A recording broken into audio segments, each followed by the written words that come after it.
Kuya, bago ka malunod sa tanong na ilang beses mo nang iniikot sa isip mo, pakinggan mo to ng mabuti. Dahil ang video na to hindi tungkol sa mga babaeng pakyut lang. Hindi tungkol sa mga nagpaparamdam ng konti tapos biglang nawawala. Hindi tungkol sa mga nagchat-chat kapag bored pero hindi ka naman priority. Ang pag-uusapan natin ngayon ay mas malalim. Ang mga palatandaang malinaw, direkta, at halos hindi kayang itago ng babae kapag seryoso na talaga ang pagkagusto niya sa'yo. At kuya, iba ang crush ka niya sa seryoso siyang may gusto sa'yo. Yung crush, madaling mawala. Parang init sa umaga, maganda, pero mabilis maglaho. Pero yung seryoso, iba ang bigat, iba ang energy, iba ang daloy ng kilos. At kung hindi mo ito alam basahin, maaari mong palampasin ng isang babaeng tunay na may intensyon sa'yo o mas masakla pa, baka akala mo may gusto siya kahit wala naman. Kaya ngayong video na to, sisimulan natin ang unang 3 palatandaan. 3 signal na halos imposibleng ginagawa ng babaeng hindi invested emotionally. Pero bago tayo pumasok doon, kailangan mo munang tandaan ang isang simple pero napakahalagang prinsipyo. Ang babae, kapag seryoso, ang emotion niya ang nauuna bago ang isip. Hindi tulad ng lalaki na minsan kaya pang i-control ang feelings para sa pride o focus. Ang babae, kuya, may emotional leakage. Kapag may gusto siya, lumalabas yan kahit anong pilit niyang itago. Kaya bago mo tanuin sarili mo ng baka friendly lang siya o baka mabait lang siya o baka ganun lang talaga ugali niya, maganda munang klarya ng isa pang katotohanan. Ang pagiging mabait ay may limit. Ang interes ay may pattern. Ang seryosong gusto ay may lalim. At ngayon kuya, papasok tayo sa unang bahagi ng video na to. Isipin mo sandali. May babae bang bigla mong naiisip ngayon habang pinapakinggan mo to? Yung tipong hindi naman siya palaging maingay sa buhay mo pero kapag nandyan siya, may kakaiba kang nararamdaman. Yung hindi mo rin maipaliwanag kung bakit nag-iibang energy ninyong dalawa kapag nagkakatabi kayo. O yung bigla kang naguguluhan, bakit ganito siya kumilos kapag ako ang kausap niya pero hindi naman sa iba? Kuya, hindi lahat ng babaeng sweet ay may gusto. Hindi lahat ng babaeng available ay interesado. At hindi lahat ng babaeng palangiti ay invested. Pero may mga kilos na hindi mo pwedeng maliitin. May mga behavior na hindi mo pwedeng i-dismiss bilang friendly lang yan. Dahil kapag seryoso ang intensyon ng babae, ang katawan niya mismo ang nagsasabi ng truth bago pa siya magsalita. At dito nagsisimula ang unang palatandaan. Ang consistency ng energy niya kapag ikaw ang nasa paligid. Hindi pa natin tatalakayan ngayon sa susunod na bahagi yon. Pero kailangan mo munang maunawaan bakit napakahalaga ng consistency kumpara sa effort, pakyut at kilig. Kasi ang attraction, kayang itago. Pero ang seriousness, hindi mo basta-basta mababaliwala. Kuya, bago tayo pumunta sa mismong palatandaan, gusto kitang dalin sa isang realidad na hindi nakikita ng karamihan. Sa mundo ngayon, punong-puno ng mixed signal. May ghosting, may slow fading, may busy daw siya, may na-read pero hindi sinagot, may lahat sinasagot niya except ikaw. At dahil dito, maraming lalaki ang nagiging confused. Marami ang naghihintay sa babae na hindi naman talaga invested. Marami ang umaasa na baka may pag-asa kahit wala naman. At marami din ang hindi nakikita ang babaeng seryoso na pala kasi hindi nila alam basahin ng signs. Kaya kuya, itong video na to hindi para bigyan ka ng ilusyon. Hindi para i-romanticize ang mga simpleng kilos. Hindi para pasiglahin ng ego mo. Ang purpose nito ay simple. Para hindi ka maloko ng false hope at hindi ka rin bulag sa tunay na interes. At ngayon kuya, habang humihinga ka ng malalim, tandaan mo to. Ang unang 3 palatandaan sa video na to ay hindi surface level. Hindi ito yung pang-flirt lang. Hindi ito yung pampakilig. Ito yung mga kilos na ginagawa lang ng babae kapag seryoso na ang intensyon. At kapag narinig mo to, maaring may isang babaeng biglang papasok sa isip mo. Hindi dahil iniisip mo lang, kundi dahil may nakita ka na talagang pattern. At sa susunod na bahagi, doon na natin bubuksan ang unang 3 palatandaan na hindi mo pwedeng baliwalain. Kuya, ngayon papasok tayo sa teritoryong hindi na pwedeng i-disguise bilang kabaitan lang. Ito na yung mga kilos na hindi niya magagawa sa kahit sinong lalaki. Hindi niya maipapakita sa mga kaibigan niya at hindi niya maitatago kahit pilitin niyang maging chill. Dahil kapag seryoso ang pagkagusto ng babae, unti-unting nagpapago ang mundo niya pagdating sa presensya mo. At ang unang palatandaan na hindi mo pwedeng baliwalain ay ito. nagiging consistent ang energy niya kapag ikaw ang kaharap. Kuya, tandaan mo to, ang babaeng may konting crush, pabago-bago ang vibe. Minsan warm, minsan hindi. Minsan present, minsan parang wala ka. Pero ang babaeng may seryosong intensyon, iba. Kapag kausap ka niya, hindi ka niya nilalaro. Hindi siya biglang mawawala. Hindi siya nagpaparamdam tapos mag-a-ice cold. Hindi siya nagiging super sweet ngayon tapos dead mabukas. Ang consistency ng atensyon at interest niya, kahit subtle, ay hindi mo pwedeng i-interpret bilang friendly. Ito yung klaseng consistency na hindi nagagawa ng babaeng walang nararamdaman. Kahit busy siya, nag-o-effort siyang i-maintain ang koneksyon sa inyo. Kahit pagod siya, hindi kanya basta-basta tatalikuran. Hindi dahil kailangan kanya, kung hindi dahil mahalaga ka sa emosyon niya. At kapag may halaga ka, hindi ka tinatratong parang opsyon. Kuya, lalaki tayo. Alam natin kung gaano kahirap maging consistent kung wala talaga tayong gusto. Ganon din ang babae. At kapag nakikita mong pare-pareho ang energy niya sa'yo araw-araw, hindi mo yan dapat maliitin. Ngayon, dumako tayo sa susunod na palatandaan. Nagiging mas receptive siya sa presence mo kaysa sa iba. Hindi ito yung obvious na flirt. Ito yung mga micro-signals na lumalabas kapag ikaw ang nasa paligid. Bigla siyang nagre-relax, mas nagiging soft ang mukha niya, mas nagiging bukas sa pag-uusap. O minsan, kabaliktaran, nagiging awkward siya, parang hindi niya alam saan ilalagay ang kamay niya, paano tatayo o paano susulyap. Kuya, ang body language ng babae ang pinakauna mong dapat basahin, hindi ang mga salita niya. Pwede siya magsabi ng friends lang tayo o chill lang naman. Pero ang katawan niya hindi marunong magsinuling. Kapag may lalaking wala siyang gusto, normal siya. Walang tension, walang lamig, walang init. Pero kapag ikaw ang pumasok, may shift. Parang nagiging aware siya sa sarili niya. Parang gusto niyang maging best version niya nang hindi niya sinasadya. Parang ayaw niyang magmukhang sabog sa harap mo. Ayaw niyang magmukhang wala siyang pakilalam. Ayaw niyang magmukhang hindi special ang moment. At kuya, hindi mo kailangan maging gwapo o sikat para maramdaman mo yun. Ang kailangan mo lang ay respeto sa sarili para makita ang mga pangungusap ng katawan niya. At ito ang mas malalim pa, ang pangatlong palatandaan na halos imposible niyang itago. Nagbibigay siya ng effort na hindi niya binibigay sa ibang lalaki. Ito na yung mismong behavior na hindi mo pwedeng sabihin na mabait lang siya. Dahil ng babaeng seryoso, naglalabas ng small sacrifices, hindi grand gestures kung hindi maliliit pero consistent na senyales ng priority. Halimbawa, kapag may problema ka, bigla siyang present. Kapag may kailangan ka, bigla siyang may sagot. Kapag nagsishare ka ng simpleng story, naaalala niya sa mga susunod na araw. Kapag sinabi mong may ginagawa kang project, siya pa minsan ang unang magtatanong kung kumusta na. Hindi siya clingy pero hindi rin siya passive. Hindi siya demanding pero hindi rin siya distante. Hindi siya OA pero may effort. Kuya, hindi ginagawa ng babae ang ganung halandalang priority para sa lalaking okay lang. Ginagawa niya lang yan para sa lalaking may emotional impact sa kanya. At dito mo makikita kung gaano kalaki ang kaibahan ng babaeng bored sa babaeng invested.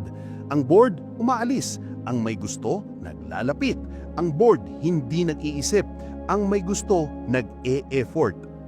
Kaya kuya, habang iniisip mo kung may babae bang papasok sa isip mo habang sinasabi ko to, tandaan mo, ang babaeng may seryosong feelings ay hindi lang nagpapakita ng kilig, nagpapakita siya ng commitment, kahit subtle pa yun. At kung sa ngayon nararamdaman mong may nagmamatch na pattern sa buhay mo, humawak ka. Dahil ang susunod na mga senyales, mas malalim, mas emosyonal, mas revealing. At kapag narinig mo sila, malinaw mong makikita kung sino ang babaeng hindi lang basta may gusto, kung hindi may intensyong manatili. Kuya, kung sa mga nauna mong narinig ay naramdaman mong parang may tumama sa iyo, itong susunod na bahagi ang magpapatibay sa hinala mo.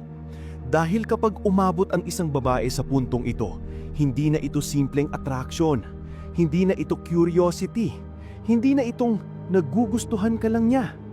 Ito na yung stage kung saan ginagawa niya ang mga bagay na hindi niya ginagawa sa kahit sinong lalaki sa paligid niya, kahit pa hindi niya aminin sa sarili niya. Ang susunod pa palatandaan na kailangan mong bantayan ay ito. Nagiging vulnerable siya sa harap mo. Kuya, hindi madaling buksan ng babae ang loob niya. Maski mga kaibigan niya, minsan hindi niya nasasabi ang totoong takot, galit, insecurities o mga bagay na nasaktan siya noon. Pero kapag may babae na nagsisimula ng mag-share sa'yo ng mga istoryang pakiramdam niyang hindi niya dapat sabihin, yan ang isa sa pinakamalakas na sinyales na seryoso siya. Mapapansin mo, hindi ito yung oversharing na mababaw. Hindi rin ito yung drama na gusto lang niyang pag-usapan para makakuha ng atensyon. Ito ay yung klase ng pag-open up na ramdaman pinagkatiwalaan ka niya ng totoo. Maaaring ikwento niya kung bakit hindi siya komportable sa ilang tao, o bakit hirap siyang magtiwala, o kung paano siya nasaktan dati, o anong bagay ang nagpapalambot ng loob niya.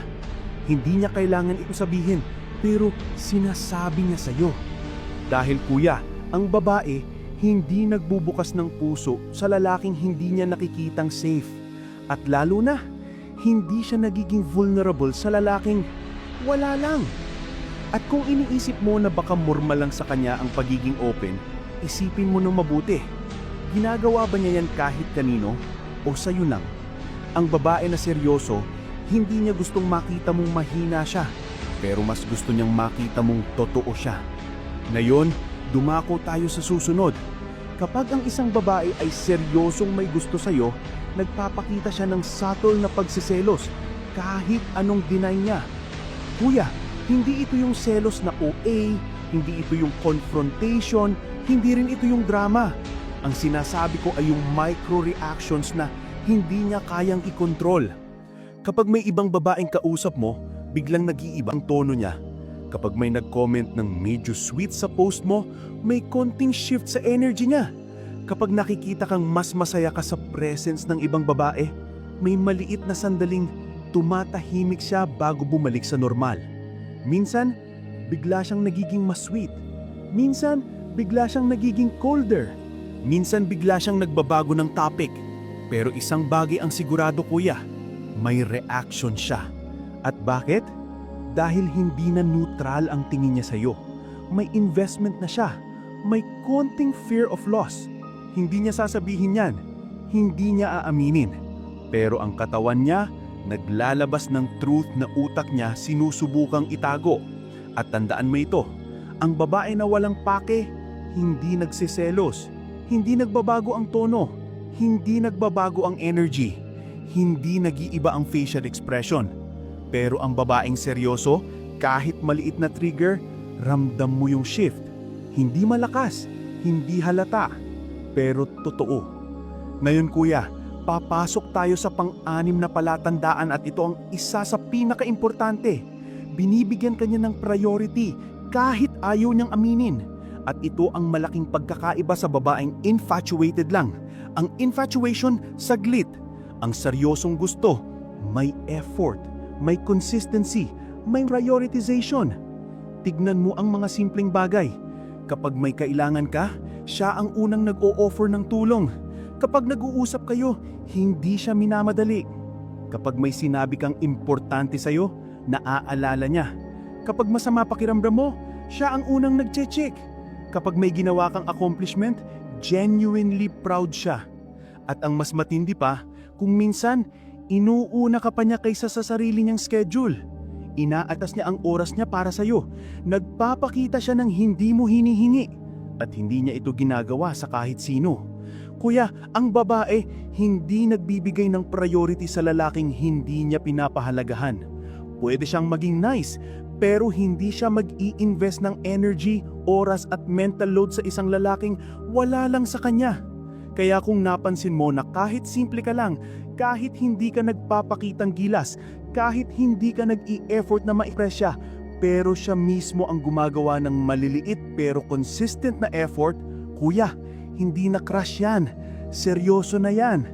At bago tayo lumipat sa susunod, gusto kong tanungin ka, habang pinapakinggan mo to, may babaeng pumapasok ba sa isip mo? May moment ba na hindi mo ma-explain dati pero biglang malinaw ngayon? Kung meron, humawa ka. Dahil ang susunod na mga palatandaan, mas matigi, mas emotional, mas revealing. Ito na yung mga senyales na halos imposible nang hindi mo makita dahil buong paraan niya ng pagtrate sa iyo ang nag-iiba. Kuya, ngayon papasok tayo sa punto kung saan hindi na atraksyon lang ang pinag-uusapan. Hindi na ito simpleng curiosity.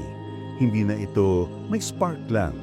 Ito na yung level kung saan ang babae mismo ay nahihirapan ng itago kung ano ang nararamdaman niya. At kung hindi mo ito nakikita, baka mamaya nakatayo ka na sa mismong harap ng totoong interes pero hindi mo namamalayan. Ang susunod na palatandaan ay isa sa pinaka-revealing. Nagpapakita siya ng mga maliliit pero constant na sakripisyo para sa iyo. Hindi ito grand gesture. Hindi ito yung tipong bibigyan ka agad ng regalo o ipagmamalaki sa iyo. Ang tunay na palatandaan ay nasa mga simpleng bagay na hindi mo hinihingi pero kusa niyang ginagawa. Halimbawa, kapag alam niyang pagod ka, nag-a-adjust siya sa tono niya para hindi ka ma-stress. Kapag alam niyang nasa mahirap kang sitwasyon, bigla siyang nagiging grounded at supportive. Kapag alam niyang may importanteng araw ka, siya ang unang nagde-text o nagche-check. Kapag sinabi mong may ginagawa kang project, ikaw pa ang unang tinatanong kinabukasan kung kumusta. Minsan, hindi niya sinasabing, ginagawa ko to para sa iyo. Pero yung effort, yan ang nagtataksil sa kanya. Kuya, ang babae hindi gumagawa ng consistent small sacrifices kung hindi ka mahalaga sa kanya. Ang babaeng wala lang ang tingin sa'yo, hindi iniisip kung pagod ka. Hindi niya pinaprioritize ang comfort mo at hindi niya binabantayan ang emotional state mo. Pero kapag ginagawa niya yun kahit hindi mo hiningi, ibang level na yan. Ngayon, dumako tayo sa mas matinding palatandaan. Nagiging curious siya sa mundo mo, hindi lang sa pagkatao mo. Kuya, malaking kaibahan ito. Ang babaeng hindi seryoso, gusto ka lang kapag kausap ka niya.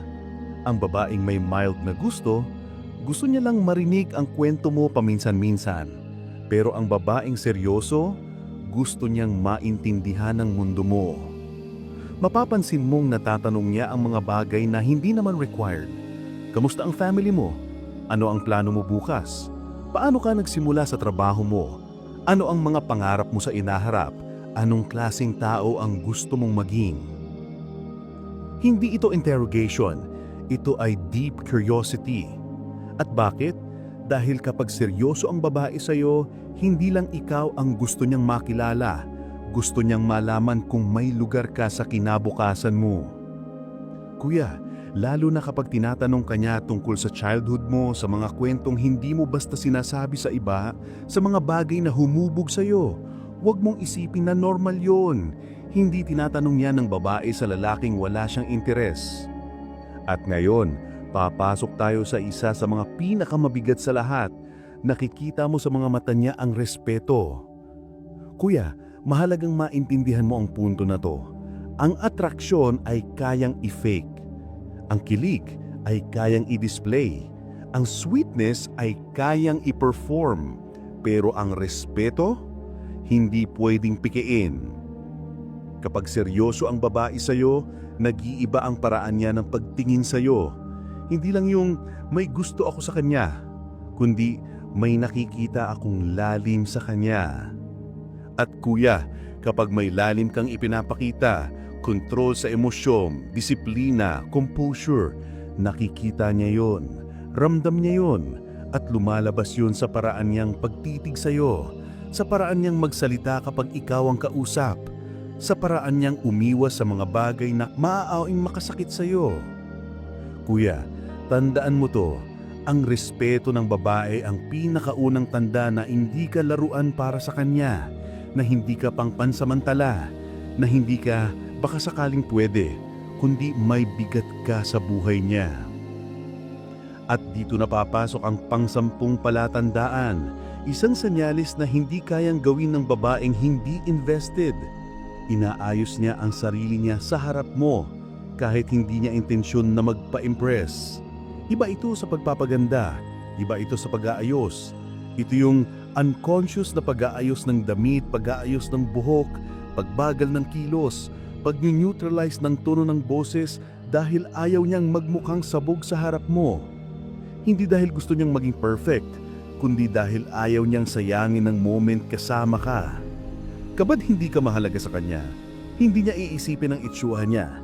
Pero kapag seryoso siya, kahit hindi niya gustong ipakita na nag-aayos siya, ginagawa niya pa rin yon. Hindi dahil sa vanity, kundi dahil sa respeto at atraksyon na hindi niya makontrol. At kuya, bago tayo lumalim pa, may tanong ako sa'yo. Habang pinapakinggan mo to, may isang babae bang biglang pumapasok sa isip mo? May mga kwento bang bigla mong naaalala? May mga moment ba na dati nalilito ka, pero ngayon parang nagtatama-tama? Kung meron, humanda ka. Dahil ang mga susunod na palatandaan, hindi na basta signs. Ito na yung mismong paraan niyang pagtrato sa'yo. Isang paraan na hindi niya kayang ibigay kay kahit sinong lalaki. Kuya, kung umabot ka sa puntong to, ibig sabihin hindi ka ordinaryong lalaki. Dahil karamihan, hanggang ngayon, hindi pa rin alam basahin ang totoong intensyon ng babae. Pero ikaw, nakikita mo na ang patterns. At ngayon papasok tayo sa huling bahagi, yung dalawang palatandaang hindi mo pwedeng baliwalain. Dahil kapag ginawa ng babae ang mga ito, hindi na siya basta nagkakagusto. May nararamdaman na siyang mas malalim, mas totoo, mas mahirap i-deny. At eto na kuya, nagiging emotionally transparent siya sa'yo. Hindi ito yung pag-open up lang. Hindi ito yung simpleng nakwento niya ang problema niya. Mas malalim dito. Ito yung punto kung saan hindi na niya kayang itago ang nararamdaman niya kapag ikaw ang kausap niya. Mapapangsin mo to sa maliliit na bagay. Kapag masaya siya, sa'yo niya unang gustong sabihin. Kapag may bad day siya, ikaw ang unang gusto niyang kausapin. Kapag may achievement siya, ikaw ang unang gustong makatanggap ng balita. Kapag may kinakatakutan siya, ikaw ang pupuntahan niya kahit hindi niya aminin na takot siya. Kuya, hindi ginagawa yan ng babaeng walang malalim na koneksyon. Ang babae, natural na nagtatago ng emosyon kapag hindi sigurado sa lalaki. Pero kapag naging transparent siya, ibig sabihin na pagkatiwalaan kanya sa level na hindi kayang ibigay ng karamihan. At mas matindi pa dito, nagbabago ang behavior niya, depende sa energy mo. Kapag masaya ka, gumagaan siya. Kapag malungkot ka, tumatahimik siya. Kapag nag-stress ka, nagiging gentle siya. Kapag nag-distance ka, nababahala siya. Hindi dahil dependent siya, kundi dahil apektado siya. At kuya, hindi naaapektuhan ng babae, ng lalaki na hindi mahalaga sa kanya. Pero ngayon, papasok tayo sa huling palatandaan, isang senyal na halos imposible para sa isang babaeng kontrolin. Binibigyan kanya ng emotional exclusivity. Ibig sabihin, kung paano siya makitungo sa iyo, hindi niya yun kayang gayahin sa iba. Kung anong energy ang binibigay niya sa iyo, hindi niya yon binibigay kahit sino. Kung paano siya magsalita sa iyo, iba sa paraan niyang magsalita sa lahat. Hindi man niya sabihin, alam ng katawan niya kung sino ang espesyal. At ang emotional exclusivity ay lumalabas sa pinakamanusubtle na paraan. Kapag nagkukwento siya sa iba, detalye lang. Kapag sa iyo, depth at meaning. Kapag may problema siya, hindi niya nasasabi sa iba, pero sa iyo niya kayang aminin. Kapag may plano siya, automatically iniisip niya kung paano kakasya doon. Kapag may nagtanong sa kanya tungkol sa love life, bigla siyang nagiging defensive kahit hindi ka tinatanong. At ito ang pinakamalakas na senyales, kuya. Nakikita mo sa kilos niya na iniingatan ka niya. Hindi man niya sabihin na gusto ka niya, pero halata sa mga ginagawa niya. Ayaw kanyang mapahiya, ayaw kanyang masaktan, ayaw kanyang i-disrespect ng ibang tao, ayaw niyang mawalan ka ng motivation, at gusto kanyang maging okay kahit hindi ka humihingi ng tulong. Kuya, ang babaeng hindi seryoso, hindi iniingatan ng lalaking wala lang sa kanya. Ngayon, gusto kong magtanong sa iyo, habang pinapakinggan mo lahat ng senyales na to, may isang babae bang biglang naging malinaw sa isip mo? May mga kilos ba siya dati na hindi mo maintindihan pero ngayon parang nagkakaroon ng shape? May tanong ka bang hindi mo ma-explain noon pero ngayon parang may sagot na? Kung oo, kuya, posible na matagal nang nasa harap mo ang sagot. Hindi mo lang nakita. O baka naman hindi mo pa handang tanggapin. Pero ito ang totoo. Kapag umaabot ang babae sa puntong ginagawa niya ang lahat ng sinabi ko, hindi na siya naglalaro. Hindi na siya curious. Hindi na siya bored. At hindi na ikaw ang one of many. Ikaw na ang tinitignan niyang iba. Ikaw na ang iniingatan niyang koneksyon. Ikaw na ang pinapahalagahan niya kahit hindi siya sigurado kung ano ang magiging ending niyong dalawa. At ang mga babae, hindi basta nagbibigay ng ganitong klaseng respeto at effort kung wala silang nakikitang potensyal sa future. Pero kuya, may kailangan kang tandaan. Hindi ito invitation para maging assuming. Hindi ito dailan para maging mayabang. At hindi ito permission para umasa ng walang basehan. Ito'y para makita mo ang realidad. Kung may babae mang seryosong may gusto sa'yo, makikita mo ito hindi sa words niya, kundi sa action na hindi niya kayang itago. At kung nararamdaman mo na may ganitong klaseng babae sa buhay mo ngayon, then kuya, you have two options. Haharapin mo ba o hahayaan mo siyang mawala? Kikilalanin mo ba ang nararamdaman niya o mananatili ka bang passive? Mag-i-invest ka ba o palalampasin mo? Isang bagay lang ang sigurado. Kapag may babaeng seryosong may gusto sa'yo, hindi mo dapat tratuhin siyang basta-basta dahil ang ganitong koneksyon, bihira. Minsan lang dumarating at kapag hindi mo inalagaan, hindi na babalik.